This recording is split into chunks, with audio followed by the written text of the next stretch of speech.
गौरी की शादी एक बड़े घर के लड़के यानी कि राजेश के साथ होती है। राजेश की 4 बहनें हैं और सभी अपने भाई पर जान छिड़कती है। अरे पापा, ये राजेश के लिए कैसी छोटी सी हिट की लड़की ब्याह लाए आप? हम लोगों का भाई तो राजकुमार है, उसके लिए तो कोई राजकुमारी होनी चाहिए थी। गौरी को ननद की बात बुरी लगती है और वो रोने लगती है। अरे क्यों गला फाड़ रही है? क्या गलत बोल दिया मेरी बेटी ने? एकलौता बेटा है हमारा, समझी? वो तो तेरे ससुर हाँ कराए थे, वरना मैं तो ना करवाती तेरी शादी अपने हीरे जैसे बेटे से। ननदे सास को भरती और सास गौरी से लड़ती। ये क्या है? तुम्हारी बहनें और माँ आए दिन मुझे खरी खोटी सुनाती रहती है। क्यों नहीं बोलते उन लोगों को कुछ? अरे क्या बोलूं? अब उन लोगों का इकलौता भाई और बेटा होना, तो वो लोग थोड़े इमोशनल है मुझे लेकर, समझा करो ना। और कौन सा वो लोग रोज आते हैं ससुराल से? माना एक साथ नहीं आती, लेकिन रोज कोई ना कोई तो खड़ा ही रहता है ना। खैर, जैसे तैसे कुछ साल गुजरते हैं। गौरी एक प्यारे से बेटी की माँ बनती है। सुनिए, हर बात पर ससुर जी से पैसा मांगना ठीक नहीं लगता। आप कोई काम क्यों नहीं करते हैं? काम तो मैंने कभी किया ही नहीं गौरी। पापा के पास इतना पैसा है कि मुझे जरूरत ही नहीं पड़ी। लेकिन कहते हैं ना, हर दिन एक सा नहीं होता। गौरी के ससुर की मृत्यु हो जाती है और घर में गरीबी छा जाती है। गौरी ननद को फोन करती है। दीदी, अब जीजा जी को बोलकर इन्हें कहीं नौकरी दिलवा दो ना। घर चलाना मुश्किल हो रहा है। माँ जी की भी तबीयत खराब रहती है। दवाई का खर्चा और मुन्ने की पढ़ाई का खर्चा काफी है। कुछ मदद मिल जाएगी दीदी। देखो गौरी, तुम तो जानती हो मेरे खुद के 3 बच्चे हैं, तो ये मत सोचना कि बात घुमा कर बोलोगी तो मैं कुछ मदद कर दूंगी। अब पति तुम्हारा है, सास तुम्हारी है, तो करना तो तुमको ही है ना।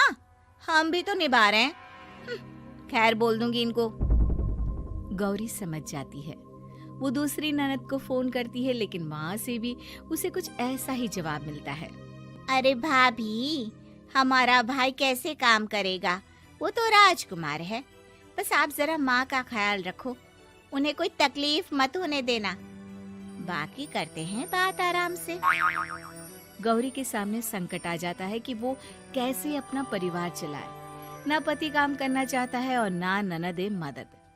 फिर एक रोज गौरी की सहेली कहती है, गौरी, मैं ना एक फैक्ट्री में काम करती हूँ, तुम्हारी परेशानी समझ सकती हूँ। क्यों नहीं तुम भी मेरे साथ वहाँ काम करती? अरे लेकिन मुन्ना तो छोटा है ना। तो क्या हुआ, तेरी सास और पति तो घर पर ही हैं, वो लोग संभाल लेंगे। तू चल मेरे साथ। गौरी ने अब काम करना शुरू कर दिया था, लेकिन उसका सपना अपने बेटे को अच्छी शिक्षा देने का था। गौरी अपने भाई से कहती है, भाई, आपके बच्चे जिस स्कूल में पढ़ते हैं उस पर मेरे गौरव का भी एडमिशन हो सकता है क्या? अरे कैसे बात कर रही है गौरी? जितना तू कमाती है उतने में तो तेरा घर भी नहीं चलता। तू कहाँ इतने महंगे स्कूल का सपना देख रही है? लेकिन गौरी भी ठान लेती है कि वो किसी न किसी तरह अपने बच्चे को अच्छे स्कूल में पढ़ाएगी। माँ जी, ये मेरे गहने हैं, मैं बेच रही हूँ। गौरव का कल एडमिशन है। अरे वो तो ठीक है गौरी, लेकिन आगे की फीस कैसे मैनेज करेगी? और ज्यादा मेहनत कर लूंगी माँ। गौरव कुछ बन गया तो हम लोगों के सारे दुख दर्द दूर कर देगा। गौरी, हम लोगों ने तुझे गलत समझा, लेकिन तू ही थी जो ये घर लेकर चल रही है, वरना कब की अलग हो जाती। गौरी सास की ओर मुस्कुराकर देखती है। आप भी तो मेरा साथ दे रही हैं ना। अरे कभी खाने में अंडा या मुर्गा भी खिला दिया करो। क्या रोज रोज पत्ता खिलाती रहती हो?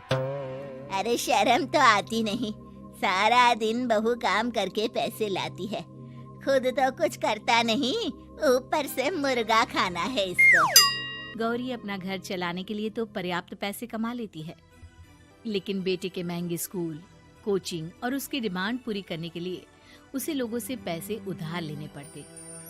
माँ, मुझे जूडो कराटे की ड्रेस चाहिए, मैं घर के कपड़ों में क्लास नहीं अटेंड करूँगा। और क्या, बिल्कुल, घर की भी कोई ड्रेस होती है क्या? मैं कल ही ला दूंगी। हाँ बच्चा, तू बस मन लगाकर पढ़ाई किया कर। उसके जाने के बाद कहाँ से लाएगी पैसे ड्रेस के? माँ वो पास वाली चाची से कुछ पैसे उधार लूंगी। अरे सभी से तो उधार ले चुकी है तू। कर्जा इतना चढ़ा लिया है कि पूरा जीवन भी कमाएगी तो उतार नहीं पाएगी। अरे माँ जी, गौरव कुछ बन जाए तो मुझे कमाने की क्या जरूरत, फिर तो मैं बस रानी बनकर राज करूंगी। एक दिन गौरव कहता है, माँ मेरी नौकरी लग गई है, वो भी अच्छे पैसों में। अब हम लोगों के बुरे और दुख के दिन जल्दी खत्म हो जाएंगे। गौरी की खुशी का ठिकाना नहीं होता। वो सास की फोटो के सामने हाथ जोड़ती है कि उसका पति उसे कहता है, देखा गौरी, तेरी तपस्या खत्म हुई। इतने सालों से जो तू फैक्ट्री में नौकरी कर रही है, अब तू आराम कर सकती है। अरे नहीं नहीं, अभी तो नौकरी लगी है, कुछ दिन कुछ पैसे कमा तो लेने दो। कुछ महीनों बाद गौरी की ननद गौरव के लिए रिश्ता लेकर आती है। अरे भाभी, वो मैं ना रिश्ता लेकर आई थी गौरव के लिए, सुना अच्छा कमा रहा है। क्यों? देखा मेरी बहन कितनी अच्छी है, कितना सोचती है हम लोगों के लिए। गौरी कुछ नहीं कहती, लेकिन उसका मन नहीं होता है कि वो बेटी की शादी इतनी जल्दी कर दे। हाँ वो तो ठीक है, लेकिन अभी कुछ कर्जा है जिसे उतारना है। तो क्या हो गया, शादी के बाद भी उतार लेगा। कम से कम एक लड़की आ जाएगी तो आराम रहेगा। गौरी लोगों के प्रेशर में आकर बेटे की शादी कर देती है और शादी के बाद एक दिन जब अपनी फैक्ट्री में जाती है, मैनेजर साहब, कैसे इस फैक्ट्री में 22 साल काम कर लिया पता ही नहीं चला। अब तो बेटा सेटल हो चुका है, नौकरी की जरूरत नहीं है। लेकिन आप सभी का शुक्रिया।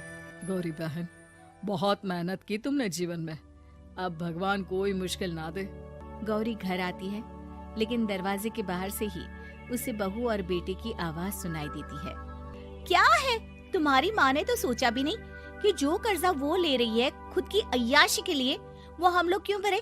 उनका कर्जा है वो देखे। हाँ लेकिन क्या करूँ, माँ को छोड़कर रह भी तो नहीं सकता ना। अरे रह नहीं सकते तो क्या करोगे? पूरी जिंदगी उनका कर्जा चुकाते रहोगे? कल को हमारी भी फैमिली बढ़ेगी, कैसे मैनेज करेंगे? मैं नहीं जानती, साफ साफ बोल दो पैसे नहीं है फालतू के। जिसका कर्जा है वही निपटाए। गौरी बेटे बहू की बात सुनकर स्तब्ध रह जाती है और अंदर न आकर वहाँ से सीधे फैक्ट्री जाती है। मैनेजर साहब, मैं सोच रही थी कि इतनी जल्दी नौकरी नहीं छोड़नी चाहिए, जब तक हिम्मत है तो कर लेते हैं। वो मेरा इस्तीफा ना वापस कर दीजिए। ये बोलकर गौरी की आंख लाल हो जाती है। मैनेजर समझ जाता है कि गौरी की उम्मीद टूट चुकी है। वो उसके हाथ में इस्तीफा रखकर कहता है, कर्जा माँ का है तो माँ ही चुकाएगी। माँ का कर्जा आज तक क्या कोई चुका पाया है?